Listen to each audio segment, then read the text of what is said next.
Olá, sejam todos bem-vindos. Aproveitem para fazer inscrição no canal e deixar o like. Hoje nós iremos à Terra dos Czares, São Petersburgo, e como não podia deixar de ser, vamos iniciar pelo Grande Palácio do Pedro. Iremos ver todo o luxo e construções magníficas para depois vermos a realidade da maioria da população, as casas e os edifícios habitacionais aonde vivem. Pedro o Grande fundou a cidade em 1703 e durante 2 séculos ela foi uma cidade imperial. Conhecido como Peterhof, é um dos palácios mais impressionantes do mundo. Por ser conhecido como Palácio de Verão, abriga fontes e jardins incríveis. Fica a mais ou menos 30 quilômetros do centro de São Petersburgo. Inspirado em Versalhes, Pedro o Grande não quis deixar por menos e quis fazer algo muito maior e muito mais surpreendente. Foi inaugurado em 1723, sendo utilizado por diversos czares que acabaram por aumentar a construção. Após a Revolução Bolchevique, ele se transformou em um grande centro educacional. Durante a Segunda Guerra Mundial, os nazistas invadiram e devastaram o palácio durante cerca de 3 anos. Felizmente, antes da invasão, vários objetos foram retirados do palácio. Os ambientes internos são decorados finamente.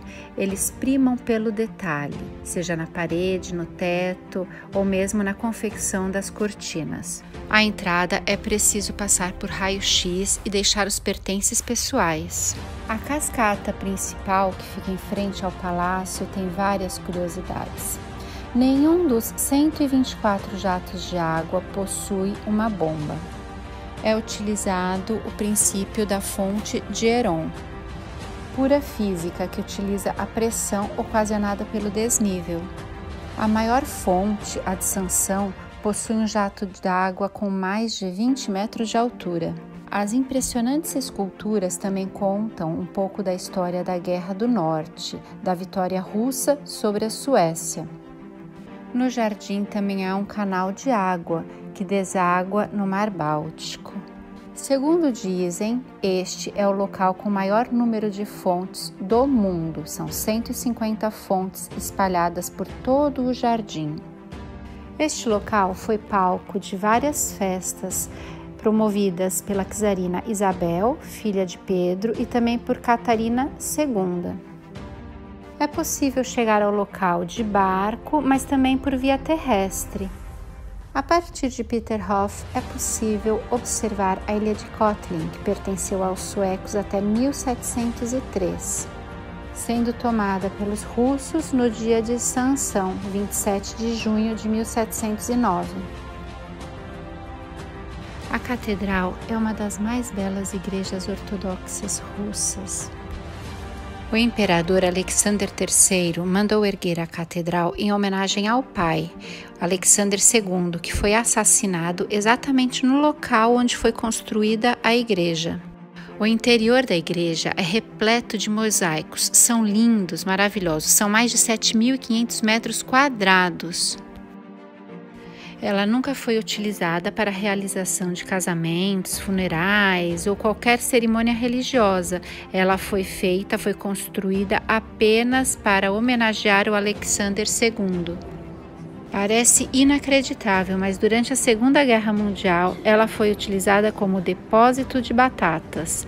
Além do depósito de batatas, a igreja também guardou uma bomba, que ficou alojada em uma de suas cúpulas por 19 anos.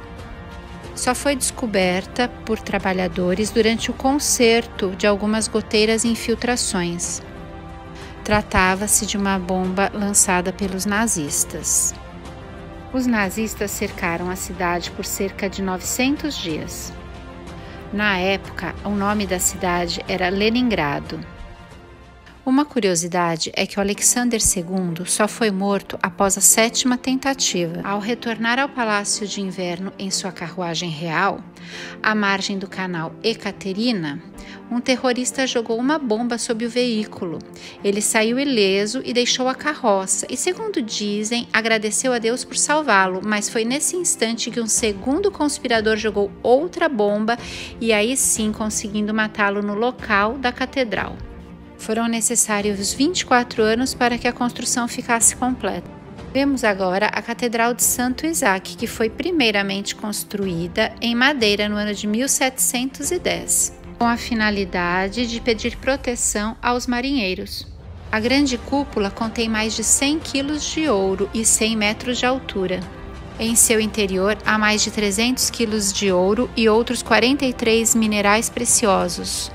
Uma das maiores catedrais do mundo. Junto à igreja e ao Senado há a Praça de Santo Isaac, com o monumento a São Nicolau. Marca o local exato onde a cidade nasceu. O próprio Pedro acompanhou de perto a construção. Além disso, é o lugar de sepultamento de todos os Romanov. Essa é a Catedral de São Nicolau, que funcionou primeiramente como regimento da Marinha, mais tarde oferecido à Imperatriz Elisaveta como Templo de São Nicolau. Ao fundo da imagem em verde é o Teatro Mariinsky. Foi o principal teatro imperial russo de balé e ópera. Fundado em 1783 por ordem da Catarina a Grande. Pertenceu e sempre esteve subordinado à realeza. Recebeu o nome atual em 1886, em homenagem à Imperatriz Maria Alexandrovna. A cidade é famosa, é conhecida como a Veneza do Norte pelas lindas pontes, canais e rios, sendo o principal deles o rio Neva, que tem uma extensão de 74 quilômetros desde o lago até o Golfo da Finlândia.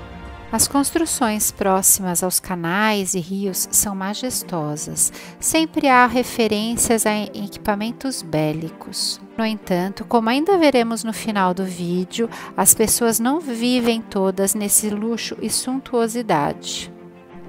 Em sua fundação, o nome era realmente Petersburgo. Depois, durante a Primeira Guerra Mundial, foi alterado para Petrogrado, com a finalidade de alterar a terminação alemã Burg do nome, já que a guerra era justamente contra a Alemanha. Em 1924, a cidade foi rebatizada de Leningrado, em homenagem a um dos principais nomes da Revolução Russa, que era Vladimir Lenin. Isso concomitou com a criação da União Soviética. Em 1991, junto com as eleições presidenciais, a população sugeriu que o nome voltasse ao original, São Petersburgo. A partir de 41, a cidade foi palco do mais longo e destrutivo cerco da história moderna. Foram quase 900 dias sem poder nenhum contato externo.